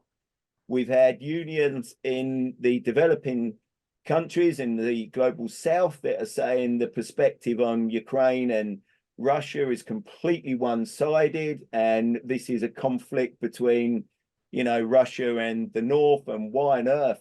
COSATU's attitude, I think, by and large, is the Russians, Soviet Union helped us against apartheid. Where was the rest of the world? Why are we suddenly going to take a different perspective? So I think these splits that are opening up are serious ones. That's not even to touch, because I haven't got time now, on the global climate emergency, which I think is increasing in intensity all the time. To conclude, Chair, I don't like to get too pessimistic. Sometimes people call me doomsday Dubbins, so I'm trying to stay a little bit optimistic. And I do think we've got to recognise that Biden, in my view, is the most progressive president in the White House since Roosevelt. He is pro-union. He's appeared on UAW picket lines. UAW got a good result and organized the first ever non-American car company only a week or so ago. The White House produced a report about removing obstacles to organizing. We've got the Inflation Reduction Act, the attempts to really green the economy. I think that's been a catalyst to the EU trying to replicate that with the Green New Deal, the CHIPS Act, Critical Minerals Act, and so on. It's very important that minimum wage legislation in Europe offers some big possibilities if we can capitalize on it to get collective bargaining coverage back up. I think it's, you know, some important stuff there. And I would say we are more effective as a union movement, both at European and global level, at networking our shop stewards and dealing with multinational companies than we've ever been. And I think that's a cause to be optimistic. I think the flip side is these broader global divisions, and I see a real danger that the price, if you like, of a new acceptance of trade unions in as part of the European architecture, if you like, and even with a Biden presidency, is that the pressure then for those union movements will be they have got to accept the way in which the world is dividing and be on the right side of those divisions, as seen by the US and the EU with regard to Ukraine, with regard to the Middle East. And that will in turn mean that China and Russia are defined as enemies effectively. And I think it's going to be very, very difficult to resist that and try to maintain what I would argue is the real perspective, that it's about working people wherever they are and supporting their rights and struggle for better lives, whichever country they're in. And I think Paul said it brilliantly, the enemies of the British trade union movement and working class, and that applies everywhere. They're not the ones that are turning up in desperately in dinghies and boats crossing the road, crossing the channel. They're the ones flying in on private jets. And God forbid if Trump is back in at the end of this year, and what that will mean, because I think that will embolden the far right even further in Europe again if he's back. So I'll leave it there, John. Apologies if I've taken a couple of minutes off on what I should. Well, thank you very much, Simon. We've had many perspectives in those 5. I'll make it 5 now after Paul's very helpful contribution. After 5 speeches, we've had many themes developing. Simon, I think you've added one, or rather emphasized one, which has come through in many of the others, and that is the pressure on the trade union movement of international events over which we have no control, and the way we have to respond to events in a way which doesn't undermine our purpose and doesn't damage our chances of success. Well, colleagues, we're now going to move into a period of, I sometimes chairs optimistically say questions. Experienced people like you always find ways of making comments so they sound like questions. So we're not going to have that demarcation line. Comments and questions. One request, though, which helps me and probably helps you, and that is, would you use the yellow hand to indicate that you want to speak? Because that means that the machine shows me all of them and shows me the order in which you put your hand up. So who's going to make the first contribution? You're the one who can choose from what is an enormous range of possibilities. Who's going to make the first comment?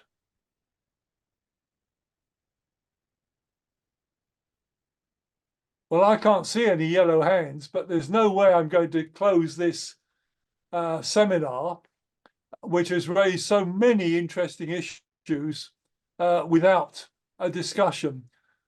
The History and Policy Forum tries to look back at historical events and to draw messages, guidance for policy in the future. That's why we're called History and Policy. We've had some very useful expositions of the history of the movement over the last 100 years. And I think perhaps now it might be worth some of you suggesting ideas about how we can draw lessons from that and build it into our policy for the future. I'm also giving you a bit of time to think about questions and comments, but I'm not going to talk for a long period. So who's going to be the first one?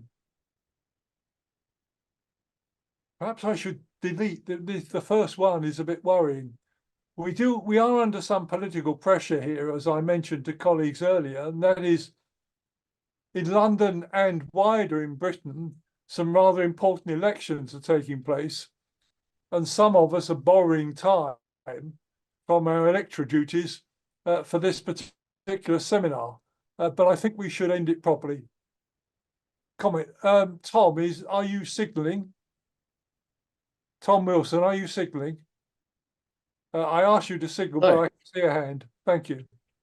Sorry, John. No, I wasn't signalling. Sorry, I was just trying to get into a more comfortable position. But there is one. Well, firstly, I'd just like to say thank you very much indeed to all the speakers. Really, really interesting comments and discussion. The thought that you're left with after such a sort of range of views and perspectives is, well, where do we go from here?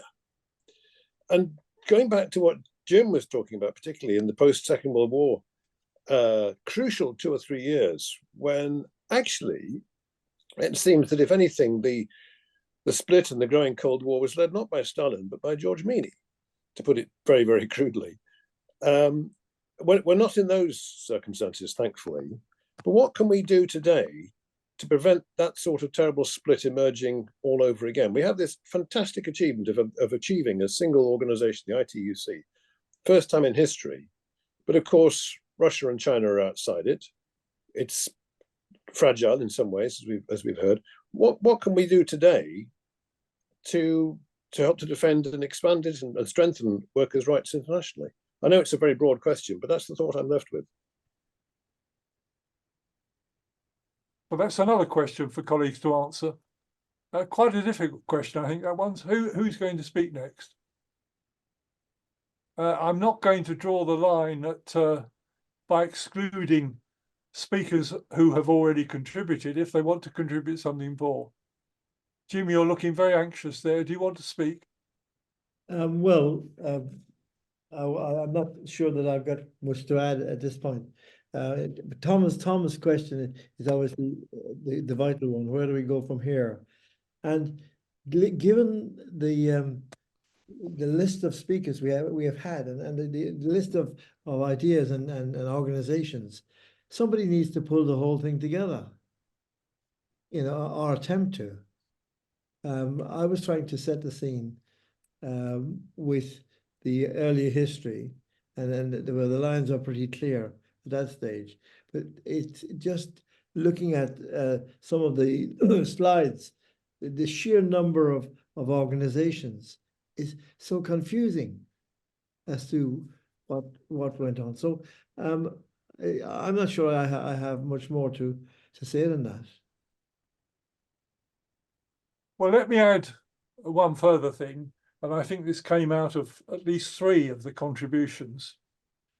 And that is, of course, the very obvious point that whether it's trade union unity, trade union action, and whatever, all of this depends for its success on us showing that the trade union movement is delivering for working people.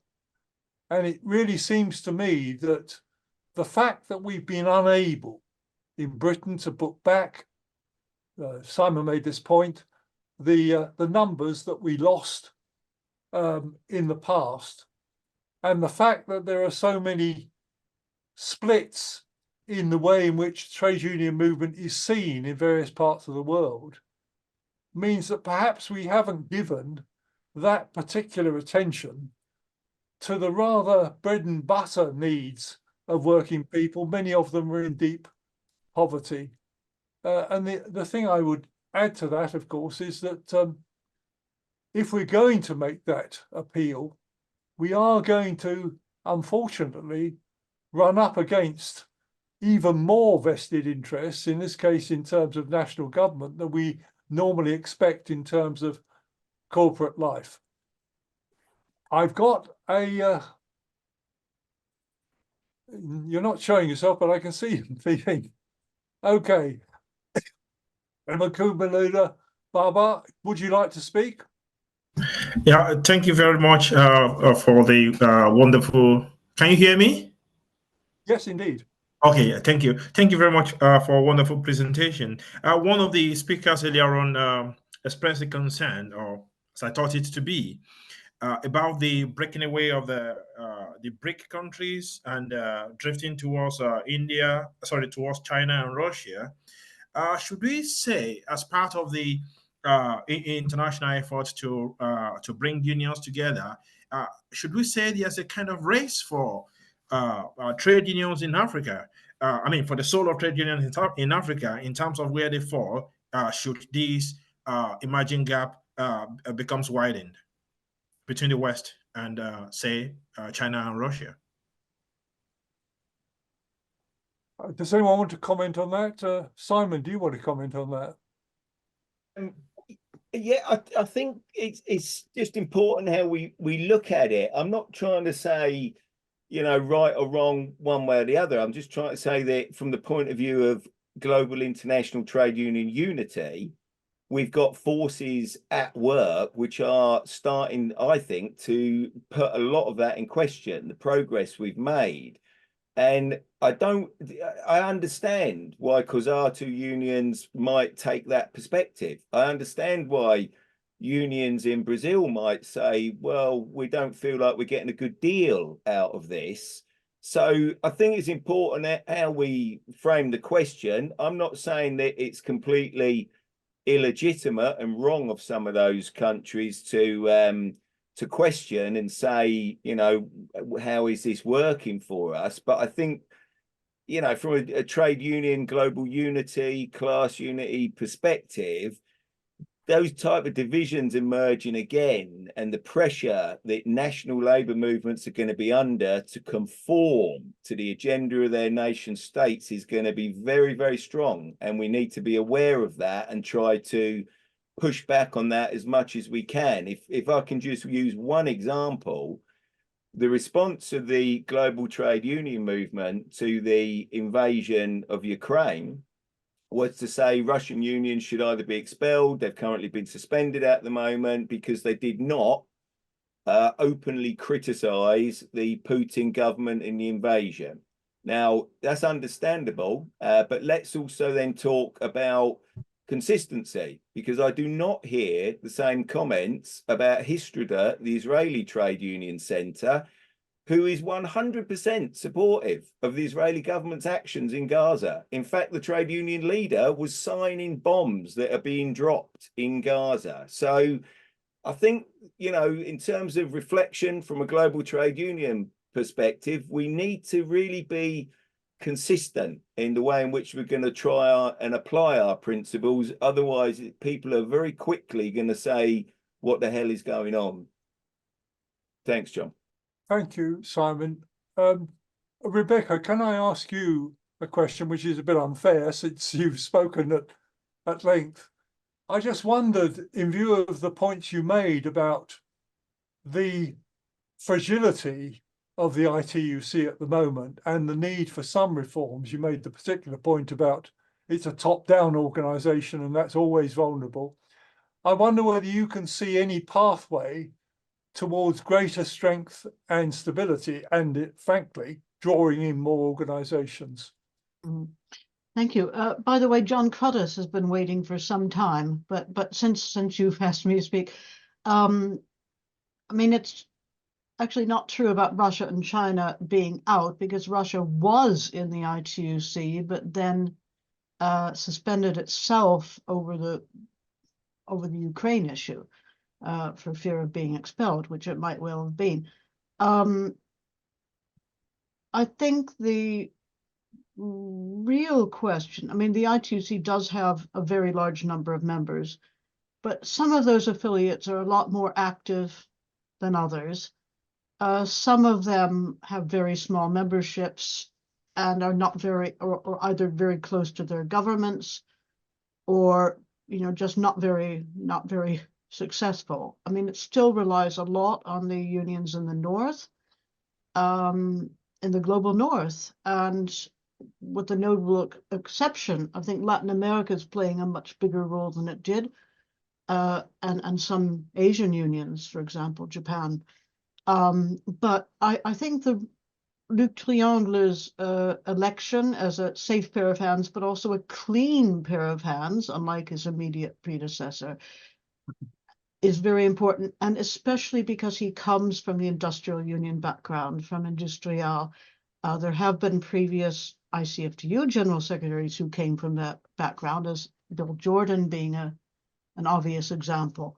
And I think that's where the real work is done and where the real organizing is done. So I think his election does pave the way forward for a greater activism, a greater emphasis on action.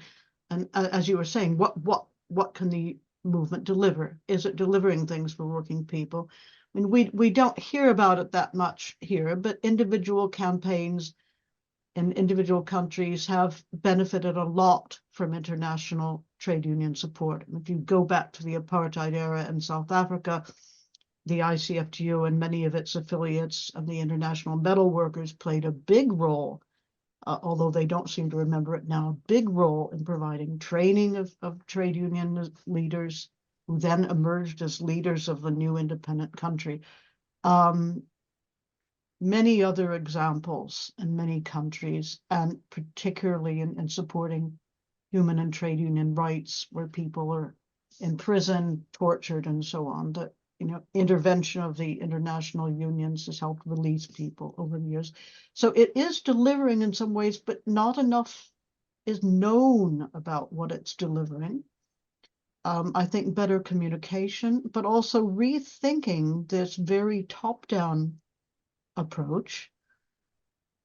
I'm not saying it should, dissolve itself, but I think through the closer involvement of the bigger influence of the global union federations is the way forward. Well, thank you very much. Colleagues, in spite of what was said there, I can't see any other people who want to speak. We have nearly... John Cruddas. John Sorry? Cruddas. John John Cruddas is waiting, as is Jeff Tilley. Well, okay. John, do you want to speak? Because you remember I asked you if you wanted to put your yellow hand up. I thought I had, John. Sorry, I sort of. I'm Okay, not sure. right, John. His yellow hand is up. Well, then my computer is defective, which is not the first time. John, please. Hi, I just wanted to thank everyone for the extraordinary breadth and depth of the contributions, but also just ask one question. The Shadow Foreign Secretary, Dave Lowney, unveiled a new doctrine he described as progressive realism just a few days ago. And I just want to ask Simon and Jeff whether these sorts of arguments have been engaged with him, because he's trying to, recall the sort of pragmatism of Bevin and the ethics of Cook in some sort of new doctrine. And I just wondered what sort of dialogues he's been trying to engage with the wider union movement about how that might be shaped going forward. Well, we'll hold that question and ask Jeff to make his contribution. I can't see your hand either, but honestly, it's there. Whether it's there or not, please. This isn't going to be very considered, but Simon, I think, used the word vacuum earlier, and I think one of the senses I have is of a big intellectual vacuum out there. One of the things that we've seen that seems to me quite bizarre is this sort of the dominance of the sort of technocratic worldview, which in a way is remarkable after the global fund. So when Simon was cataloguing how this a sort of relatively less bad period unravelled. A stage was the global financial crisis, of course, but there was this bizarre thing happened that suddenly there was this switch from blaming finance, who was so obviously at fault, to blaming government. So and instantly we switched to this austerity narrative, and it just hasn't been dislodged ever since. the finance narrative seems to have sort of drifted away, and all we do is we focus on how governments can't afford to do this and that, and of course the subsequent austerity agenda has been very severely harmful, not only to to the economy and to the working people all over the world. But we also know there's clear evidence that austerity leads to populist governments. That's pretty much proven. Even the Swedish central bank published something that admitted that.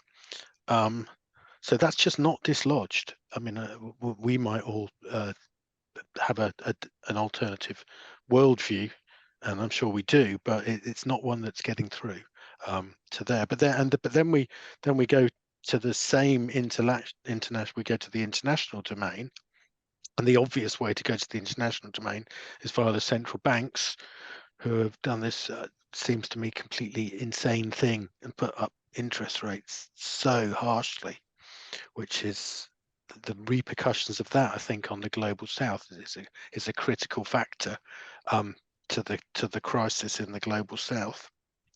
It seems, someone who knows apparently says that they think this is the worst debt crisis ever that the global south has faced, and that's some call, I think. So, of course, going back to the former question, of course the BRICS are challenging. Of course they want a different order. And again, it seems to me that it's behoven on the West to say no. There is the possibility of another order, like at Bretton Woods. Perhaps Bretton Woods wasn't ideal, but there was an urge to set out something new that met the interests of the world. But instead, we seem to just be retreating. I like IRA. Draghi made a speech the other week, and that basically was, the US are retreating, so we need to retreat. And many of the things that they talk about under the umbrella are desirable things, but until the same desirable things can happen to all the countries on the planet, it's just beggar your neighbor. So I do have this sense of this sort of vacuum. So it's heartening to hear Paul talking about us playing a place in developing a new agenda and talking, and I really hope that happens. Basically, progressive realism. To be perfectly honest, I haven't encountered that phrase. I will look it up, but at least if there's some talk on this terrain, that's good. I think the worst place is to go from, nationalism on the terms of capital to nationalism on the terms of labour. We want to go to internationalism on the terms of labour, and if there's some room there, and I think Bevin was pragmatic, but he always had a big vision in mind, and he was always working to it. Adonis's book is an interesting one on him, but he did call Bevin, he said that Bevin developed institutions and agenda, so he had a big strategy, but of course it was pragmatic. But everything everybody has said, the world's calling out for something different, isn't it? And some thinking about this. So I think this is a great conversation to be having. Thanks. Well, thank you. And what you've just said, of course, reminded us of the similarities between some of the statements that were made on both sides 80 years ago and the ones that are being made now. No one has used the phrase "there is no alternative," but that seems to be the line below so many statements that we hear, and it just isn't true. Colleagues, I told you at the outset that Simon. Well, John, it's really just to forgive me for coming in again, but the question John put about progressive realism, and I'm sort of with Jeff on that I've not really heard much about that, and there certainly hasn't been a great deal of engagement as that I'm aware of anyway. But I think, going back to the point Jeff's making about the vacuum, I understand why we've got to point to the positives. We clearly want to get rid of this bloody government and get something else in. But now's not the time to be timid. And to walk away from your flagship of a even 28 billion for the greening of the economy, when you look at that in the context of what Biden's doing or the EU's doing, it's tiny. And we need to be bolder, but we seem to be sliding away from it.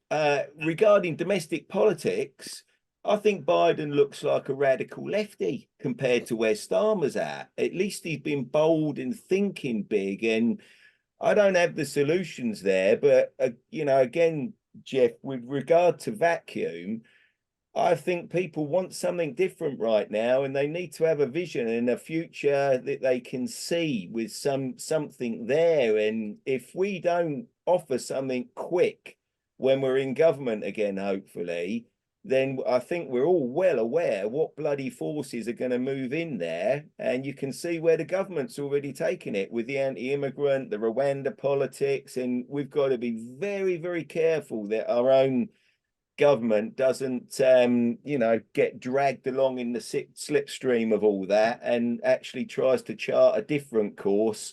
So, John, if you're looking for something to do after and you want to write a book on any of that, I'll be glad to help you with it, mate. Right. Well, thank you for that very acceptable offer, which for reasons of workload I'll turn down. But just one point on that, what was it that you said your nickname was becoming? Was it Doomsday Dubbins? Was it? That's it, John. Yeah. Like that. Well, let's end on a rather more optimistic note. I mean, we don't know what some of these phrases are meant, and I remember the attempts to find out what the third way was didn't actually lead to a conclusion that made any sense to me. But back to the things that are going to motivate working people and, if you like, are going to impress working people. That's where we should be sitting at the moment. And if we fail in that, we fail in everything. I said at the outset that the purpose of the History and Policy Trade Union and Employment Forum was to look back and try and make lessons for the future. We've had 5 extraordinarily rich contributions, for which I thank all of the speakers, Paul in his absence and the others here. I mean, it's been a really intellectual treat this evening. We on the committee will be taking this report, taking apart the recording, and see if we can provide some sort of answers to some of these questions.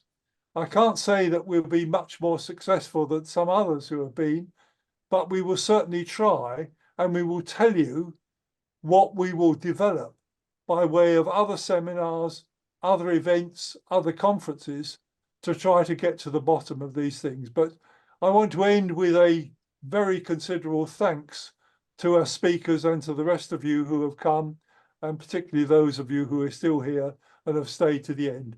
Thank you very much, colleagues. I've enjoyed this enormously. I hope some of you have enjoyed it as much as I have. Thank you.